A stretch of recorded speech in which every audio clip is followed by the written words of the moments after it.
సోనియమ్మ మనకు మంజూరు చేసింది. బయ్యారం ఉక్కు కర్మాగారం ఇచ్చింది. 10 ఏళ్ళైనా అక్కడ పరిశ్రమ పెట్టడానికి వీలు లేదు, అక్కడ వీలు కాదు అని ఖమ్మం జిల్లాలో బయ్యారం ఉక్కు కర్మాగారం తిరస్కరించి ఈ ప్రాంతానికి ద్రోహం చేసింది నరేంద్ర మోడీ.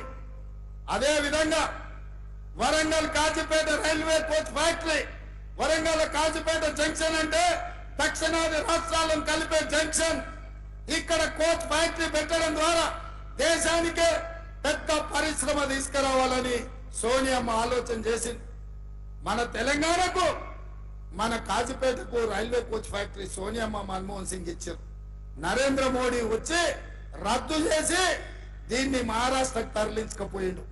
మనకి ఇవ్వాల్సిన రైల్వే కోచ్ ఫ్యాక్టరీ మహారాష్ట్రకు లాతూర్కు తరలించకపోయిండు.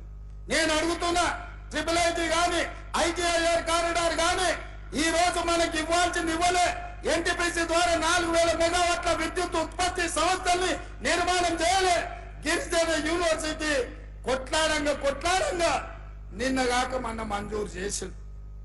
ఇట్లా చెప్పుకుంటూ పోతే నరేంద్ర మోడీ చేసిన ద్రోహం అంతా ఇంత కాదు.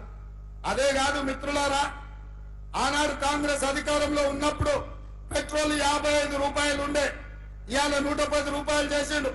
ఆయల్లో డీజిల్ 50 రూపాయలు ఉండే, ఇవాళ 100 రూపాయలు చేసిండు. ఆయల్లో మా అక్కలకు సిలిండర్ 400 ఉండే, ఇవాళ 1200 చేసిండు. ఇంకా ఏ మిగిలిందా మా దగ్గర దోసుకోవడానికి?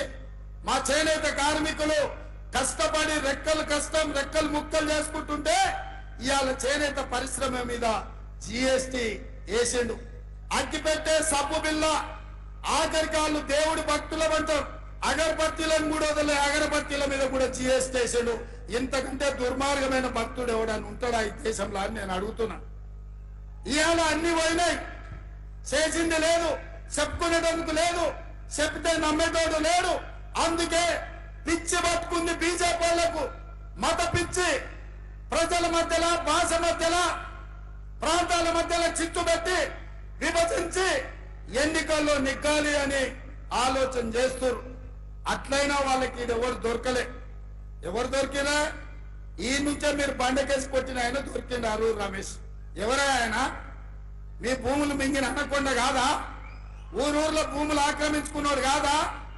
అంగి మార్చి, రంగు మార్చి, జెండా మార్చి వస్తే ఈ వరంగల్ ప్రజల అమాయకులా గుర్తుపడతారా?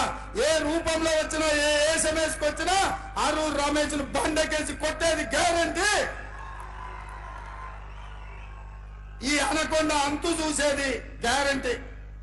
ఇవాళ భూములు ఆక్రమించుకునే ఆరూరు రమేష్ కావాలన్నా పేద ప్రజలకు వైద్యం అందించి డాక్టర్గా చదువుకొని రాణించి కరీం సియరి నుండి నీతి నిజాయితీని వారసత్వంగా తీసుకొని పేదలకు సేవలు అందించాలన్న ఆలోచనతోని ఇవాళ ఒక ఆడబిడ్డ మీ ముందుకు వచ్చింది.